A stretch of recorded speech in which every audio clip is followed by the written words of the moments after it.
जी, ये नर्क ही तो है, असली नर्क यही है। और जोर से चिल्लाए तो वो क्या था? यमदूत कहने लगे, अरे नेताजी, वो हमारा नर्क का एडवर्टाइजिंग डिपार्टमेंट था। अगर हम नर्क की मशहूरी नहीं करते तो हमारे नर्क में कौन आता?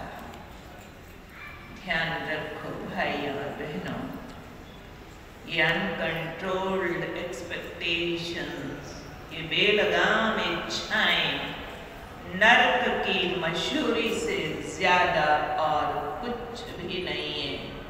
तेरे घर से बड़ा मेरा घर हो, इस कारण से हम दूसरों के हक छीनने में लगे रहते हैं, दूसरों को नीचा दिखाने की होड़ में लगे रहते हैं और एक दूसरे को सुख देना भूल गए। एक दूसरे को दुख देने में भी हम लोग संकोच नहीं करते। ध्यान दे, इच्छाएं बुरी नहीं होती। ध्यान से समझना इस पॉइंट को।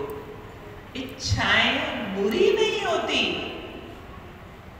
लेकिन बेलगाम हो जाएं तो उनसे बुरा भी कुछ नहीं होता।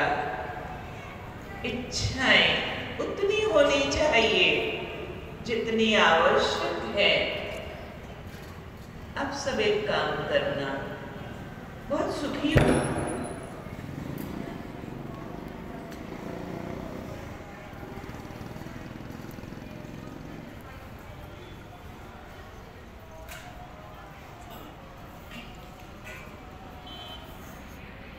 तब बुरी हो जाती है जब अपनी शक्तियों से बाहर जाती है, जब इच्छाएं दूसरे का सुख छीन लेना चाहती हैं, जब उसमें कंपैरिजन आ जाता है, जब उसमें कंपटीशन आ जाता है।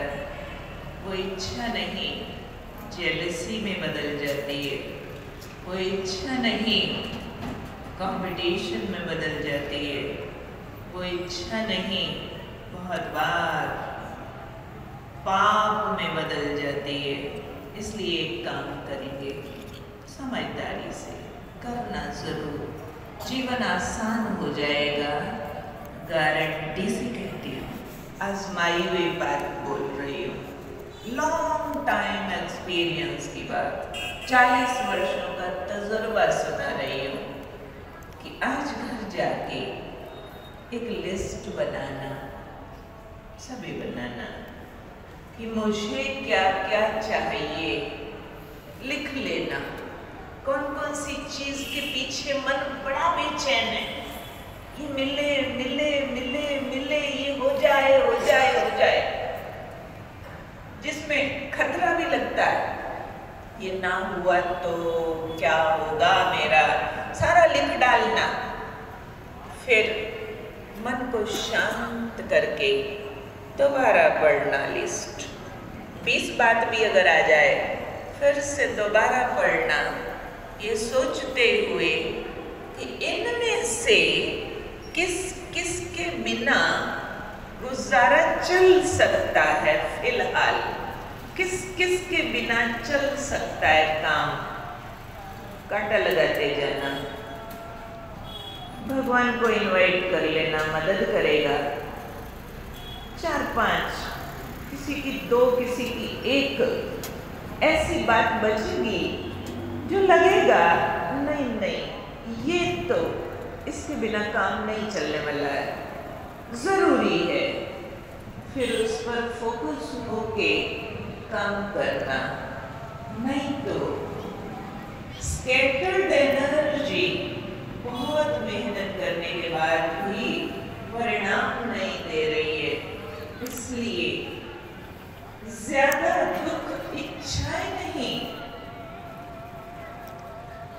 ज्यादा दुख इच्छाएं नहीं दे रही, लेकिन जो इच्छाएं पूरी नहीं होती उनका दुख हमसे पाप करा देता है, जिसको हम नॉन प्रोडक्टिव एफर्ट कहते हैं। जोर तो लगा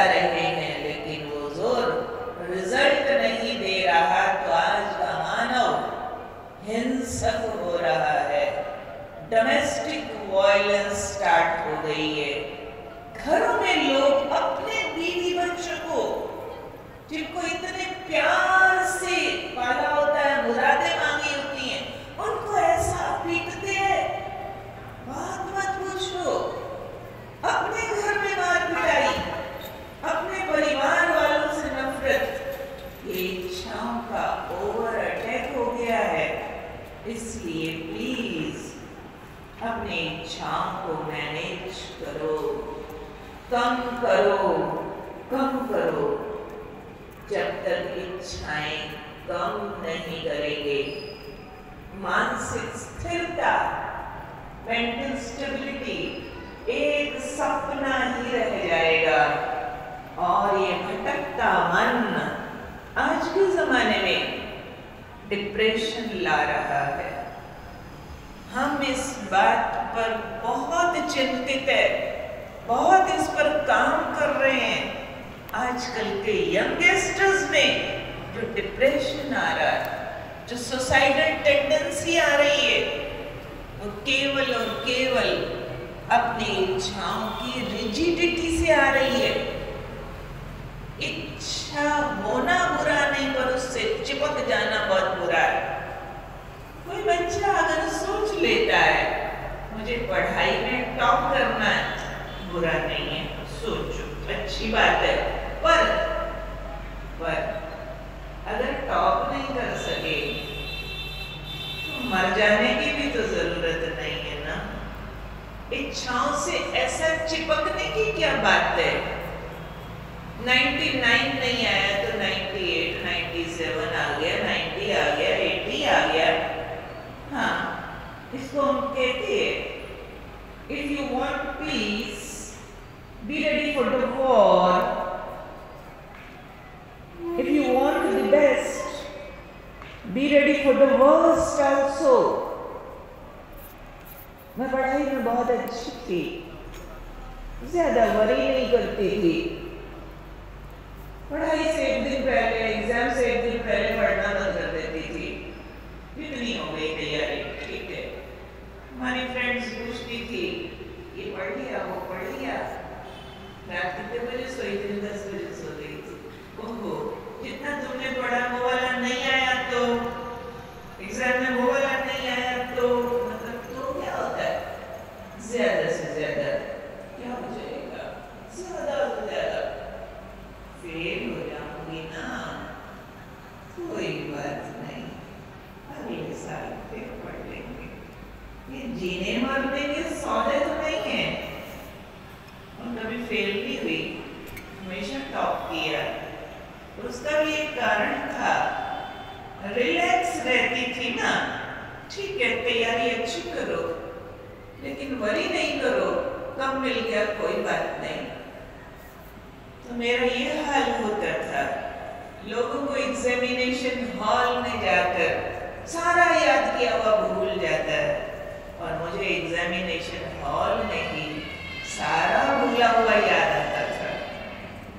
सारा भूला हुआ। 4 साल पहले भी कोई टीचर ने क्लास में कुछ पढ़ाया होगा, उससे संबंधित आ जाए कोई क्वेश्चन, आगे पीछे मुझे नहीं आता, उस टाइम आ जाएगा। क्यों? चिंता प्रभु अर्पण पहले से ही करती थी, उसका रिजल्ट हमेशा अच्छे से अच्छा मिला। समझे इस बात को। If you want the best, ready for the worst, अच्छे से अच्छा चाहने वालों को बुरे से बुरे के लिए भी तैयार रहना चाहिए।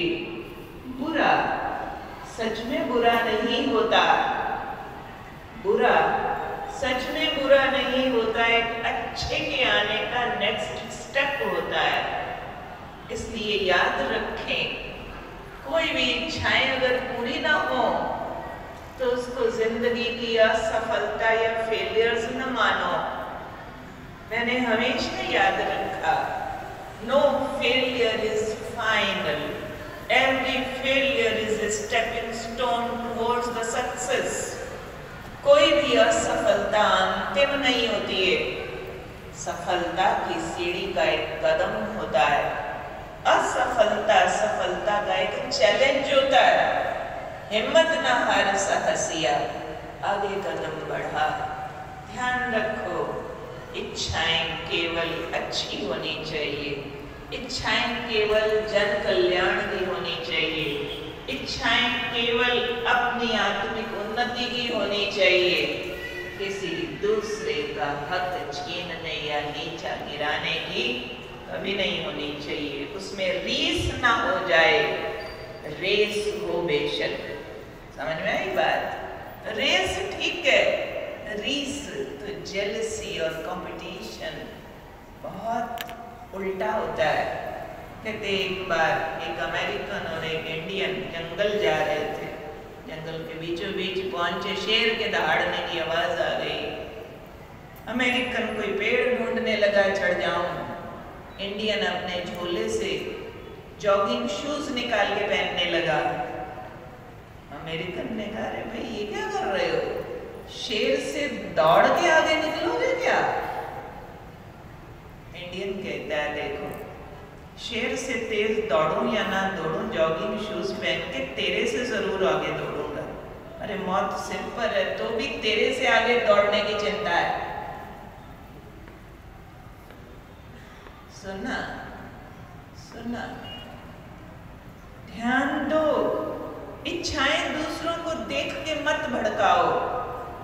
खुद समझदार हो के डिसाइड करो मुझे क्या चाहिए, मेरी पॉकेट क्या अलाउ करती है। अपनी पसंद यूनिक बनाओ, नकलची नहीं। नकलची बंदर कहे जाते हैं जो दूसरे के कारण अपनी शक्तियां नष्ट कर देते हैं। एक ये चीज हम सबके अंदर बोझ और शोर मचाती है। जब कभी खाली बैठो ना, मन को ऑर्डर दे दिया करो, अब इच्छाओं का शोर बंद, कुछ नहीं चाहिए, पहले ही भगवान का दिया हुआ बहुत है, बहुत है। शुक्रिया तेरा, हे भगवान तेरा शुक्र है, पहले ही बहुत दिया है। करते हो ऐसे या शिकायतें करते हो शुक्रिया के बजाय, हे भगवान ये क्यों नहीं दिया? भगवान भी सुनता नहीं है, चलो भगवान बदल लेते हैं। कल तक हनुमान जी के मंदिर जाते थे, अब चलो श्री कृष्ण के मंदिर में चलते हैं, भोलानाथ के मंदिर में चलते, जल्दी मांग पूरी कर देगा। ऐसे करते हो, क्या करते हो? चेक करो, चेक करो। इच्छाएं छोटी करो, खुद को बड़ा करो। हमने इच्छाएं इतनी बड़ी कर दी है, खुद छोटे हो गए हैं। बड़ा आदमी कौन होता है? कौन होता है? जिसके पास बड़े सारे नोट होते हैं, बड़ी सारी कोठी, बड़ी सारी गाड़ी होती है, तो गुलाम होता है उन नोटों, गाड़ियों, कोई चीजों का। बड़ा वो होता है जिसको कुछ नहीं चाहिए, जिसको कुछ नहीं चाहिए, जाको कुछ न चाहिए, वही शामों के शाह। ऐसे कहे जाते हैं, ऐसे कहे जाते हैं। तो तृष्णा भटकाती है इंसान को। इसलिए याद रखो भगवान ने आपको क्या क्या नहीं दिया। एक राजा अपनी प्रजा की बहुत संभाल करता था। एक बार राज में चक्कर लगाने निकला तो एक पेड़ के नीचे भिखारी देख लिया। हैरान हो गया, मेरे राज में कोई भीख मांग रहा है, ये क्या हुआ? घोड़े से उतरा, कहते क्या हुआ? कहते जनाब 2 दिन से भूखा हूं, कुछ दे दो। भूखा है, कमाता क्यों नहीं? कारण सुनाने लगा, ये है वो है वो है, ना घर है, ना रोटी है, ना कपड़ा है, कुछ दे दो। राजा ने कहा, अच्छा दे दूंगा, तुम एक काम कर, अपना एक हाथ काट के दे दे, मैं तेरे को 500 सोने की मोहरे दूंगा। वो गुस्सा करने लगा, हाथ काट के मैं आपके सोने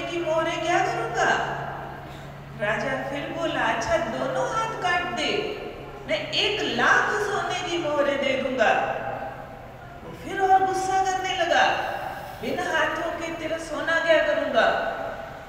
राजा फिर बोलता गया, एक आंख निकाल के दे दे, आधा राज दे दूंगा। कहता काना होके मैं राजा बन के क्या करूंगा। कहता फिर सोच ले, दोनों आंखें दे दे, मैं पूरा राज दे दूंगा। कहते अंधा होके तेरा राज क्या करूंगा।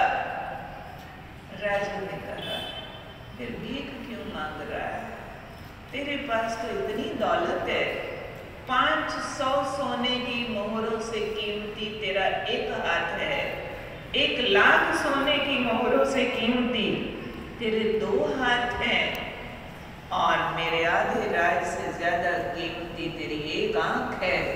दोनों आंखें तो पूरे राज से भी अधिक कीमती हैं। अरे भाई तू तो मेरे से भी बड़ा राजा है, काम कर जा, भीख न मांग। उसकी आंखें खुल गई। हम सब तो साबत शरीर वाले बैठे हैं। दुनिया में करोड़ों लोग हैं जिनको संपूर्ण शरीर नहीं है। कोई लंगड़े हैं, कोई को दोनों टांगे नहीं है, कोई अंधे हैं, कोई बहरे हैं, कोई गूंगे हैं। हम सब ने कभी शुक्रगुजारी की भगवान की, पूरा शरीर दिया, अच्छा दिमाग दिया। कितने लोग जेलों में सड़ रहे हैं, कितने अनाथ आश्रमों में पल रहे हैं, कितने हॉस्पिटल्स में बेड रिडन है, फिर भी हम भगवान का शुक्र करने के बजाय इच्छाओं के माया जाल में भटक रहे हैं।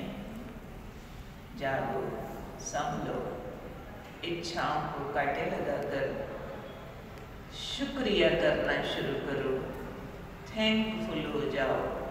आज से कल तक अपने को बार बार याद दिला देना, भगवान के आप पर बहुत एहसान है।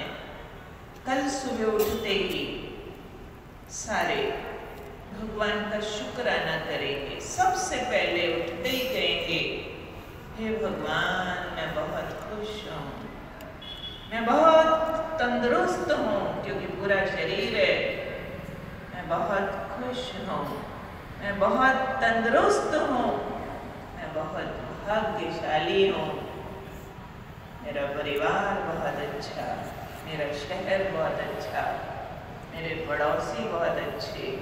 अच्छा अच्छा कहते कहते वो अच्छे लगने लगेंगे, अच्छे हो जाएंगे। तो ये इच्छाओं का शोर बंद करो तो मेंटल स्टेबिलिटी आ जाएगी। कल हमने भगवान को बोझ देने हैं, कल हमारा है बोझ मुक्त होने की विधि। आज एक दूसरा शोर समझ लेते हैं, वो है दूसरों के प्रति अवगुण दृष्टि। ये भी बड़ा शोर है। फलाना मेरा कहना नहीं मानता, फलाना ऊंचा बोलता है, फलाना ज्यादा खर्च करता है, फलाना शराब पीता है, फलाना देर से आता है, फलानी खाना ठीक नहीं बनाती, वो ऐसे करता, वो ऐसे करती, वो ऐसे करता, वो ऐसे करती। है ना मन में शोर? हमारी नजरों में सारे बिगड़े हुए हैं और सबकी नजरों में हम सुधरे हुए हैं। जैसी दृष्टि वैसी सृष्टि कहते हैं। ध्यान देना इस पॉइंट पर, बहुत काम आएगा। कहते हैं जब हम दुनिया में आए थे, एक ताला एक चाबी लेकर आए थे। ताला था समझ का और चाबी थी चेंज की, परिवर्तन की, समझ को बदलने की। और ये वाली जो चाबी थी, इसका नंबर सिर्फ इसी ताले वाला था, यहीं लगती थी ये चाबी।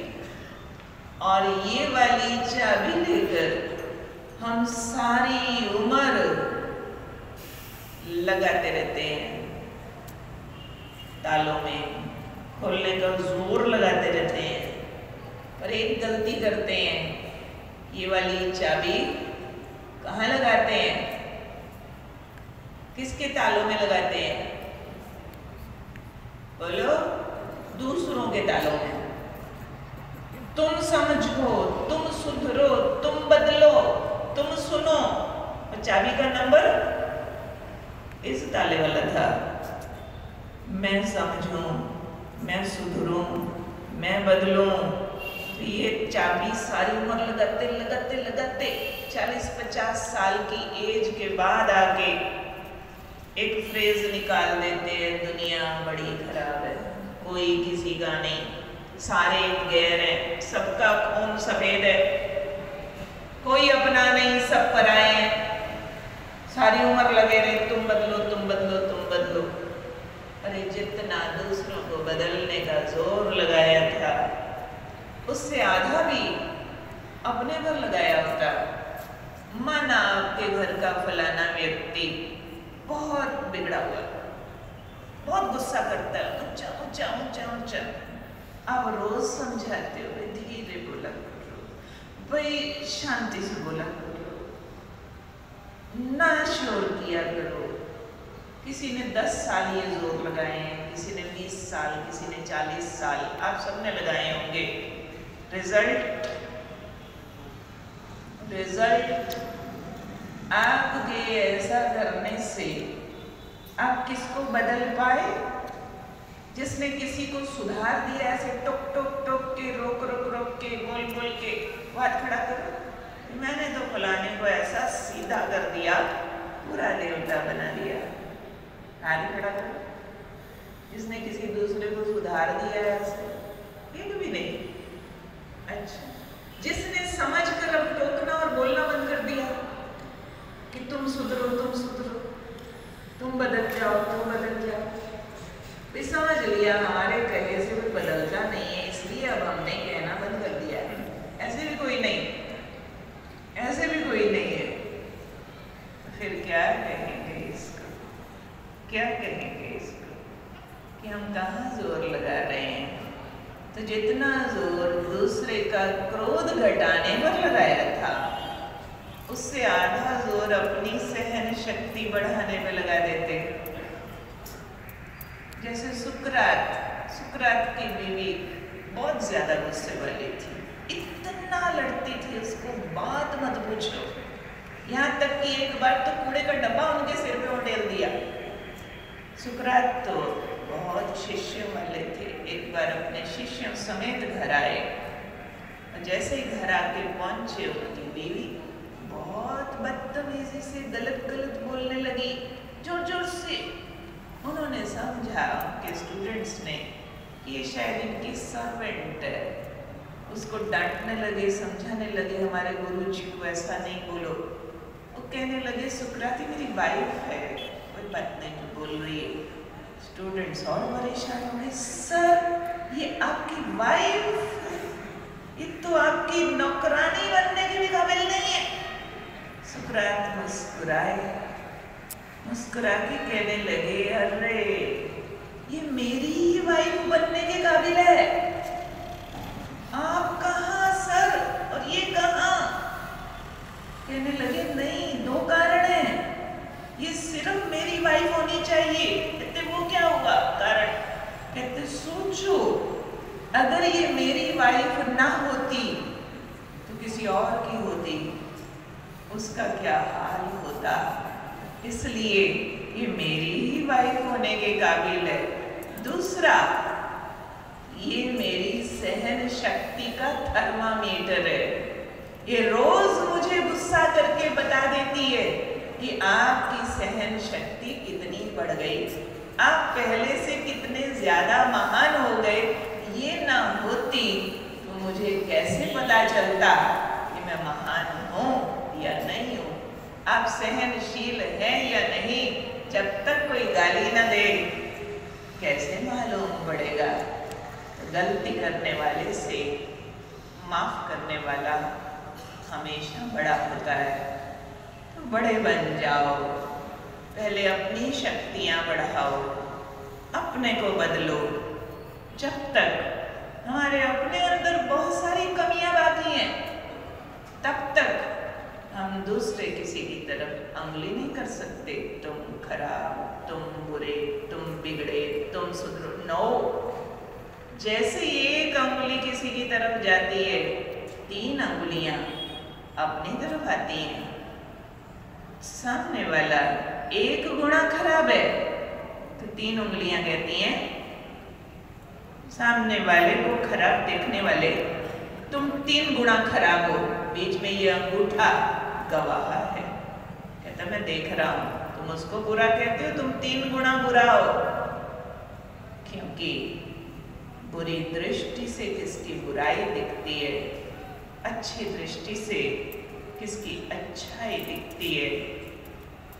अगर सच में कोई बुरा है, ध्यान देना इस बात पर, अगर सच में कोई बहुत बिगड़ा हुआ है, बहुत आपको तंग करता है, आप सच में उसको सुधारना चाहते हो, एक काम करना, तो मन का शोर खत्म हो जाएगा। आप उनकी प्रशंसा करना शुरू करो। किसी को इंजेक्शन लगाने से पहले टिंचर लगाया जाता है, किसी का ऑपरेशन करने से पहले एनेस्थीसिया दिया जाता है, किसी की बुराइयां छुड़वाने से पहले उसको उसकी अच्छाइयों का एहसास कराया जाता है, रिप्लेसमेंट देनी पड़ती है। एक चीज छीन लोगे, अगर किसी की आप सूखी रोटी छीनते हो तो कुछ तो बदले में दो ना। कोई सूखी रोटी खा रहा है, खीर पूड़ी दे दो, सूखी रोटी अपने आप छोड़ देगा। कोई की बुराइयों का एहसास कराना चाहते हो, पहले उसकी अच्छाइयों का एहसास कराओ। हमको भगवान ने ऐसे बदला, हम इस विद्यालय में क्यों समर्पित हो गए? हम भी इसी दुनियादारी वाले थे, पढ़ते थे, फैशन वाले बच्चे थे। भगवान ने हमें एहसास कराया कि आप एक महान आत्मा हो, आपका जन्म विश्व कल्याण के लिए हुआ है। 100 बुराइयां थी, जैसे भगवान ने हमें सेल्फ रिस्पेक्ट दिया, हमारी ग्रेटनेस फील कराई, उसने फील कराया कि मैं आपको बहुत प्यार करता हूँ, बहुत पसंद करता हूँ। हमें लगा हमारी इतनी बुराइयों के बावजूद भी वो प्यार करता है, वो पसंद करता है। बुराइयां छोड़ दी। किसी को सुधारना चाहते हो, ये बार बार मत कहो तुम खराब हो, खराब हो, खराब हो, उसकी खराबी पक्की हो जाएगी। किसी को कहो तुम बुद्धू हो, बुद्धू हो, बुद्धू हो, बुद्धू हो जाएगा। मम्मियाँ कहती होती राजा बेटा है, देखना डॉक्टर बनेगा, देखना पास नंबर 1 में आएगा, आवाज आता है, हिम्मत मिलती है। तो किसी को हिम्मत की टांग दो, उसकी शक्तियों की टांग मत तोड़ो ये कह करके कि तुम बहुत बुरे हो, तुम बहुत बुरे हो। ना अपने को बोलो मैं बुरा हूँ, ना दूसरों को बोलो बुरा है। अपने लिए भी कहो मैं बहुत महान आत्मा हूँ, मैं बहुत स्वस्थ हूँ, मैं बहुत खुश हूँ। ऐसी ऐसी बीमारियों वाले, जिनकी बीमारियां डॉक्टर्स ने लाइलाज घोषित कर दी थी, सिर्फ 40 दिन रोज सुबह उठ के 15 मिनट अपने आप को बोला मैं बहुत स्वस्थ हूँ, मैं बहुत खुश हूँ, मेरे घुटने ठीक है, मेरी कमर ठीक है, मेरा बीपी ठीक है, मेरी शुगर ठीक है। पर्पसली बोला अपने को, ठीक हो गए, ठीक हो गए।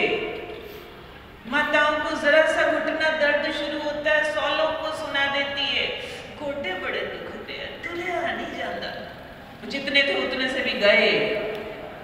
वो बेचारे कहते हैं सारी उम्र साथ दिया, अब तुम डांटते हो।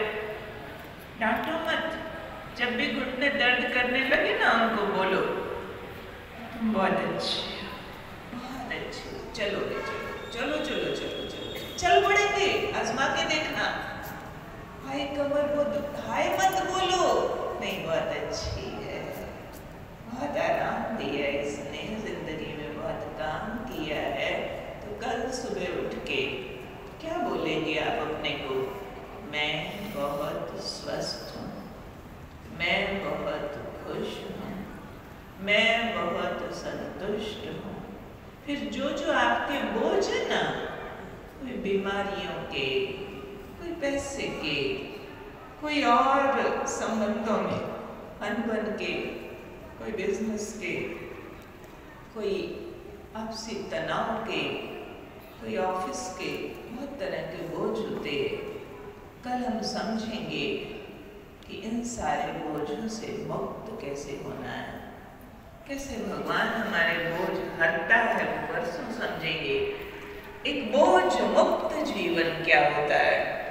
पर एक बात ध्यान में रखना सभी, आज तो पहला दिन था, लेकिन कल सभी टाइम पे आ जाना। आ सकते हैं टाइम पे? पूरे 5 आ सकते हैं? जिसको लगता है पूरे 5 आ जाएंगे, हाथ खड़ा करो। पूरे 5 पूरे 5। अच्छा, नीचे करो। किनको लगता है पूरे 5 नहीं 5.5 आ सकते हैं, वो हाथ खड़ा करो। कईयों ने दोनों में खड़ा नहीं किया। 5 रखे कि 5.5 रखे? टाइम का ध्यान रखना। फिर बोलिए, 5 से 5.5 तक सब आ जाए। हो सके तो नोटबुक पेन भी लेके आओ। एक बोझ मुक्त जीवन क्या होता है, जिससे मन स्थिर हो जाए, इस मन का भटकना शांत हो जाए। ये बहुत बड़ी दौलत है, करोड़ों अरबों खरबों रुपयों से भी खरीदी नहीं जा सकती है, और यहाँ मुफ्त मिलनी है। इसलिए आने वाले 2 दिन शाम का ये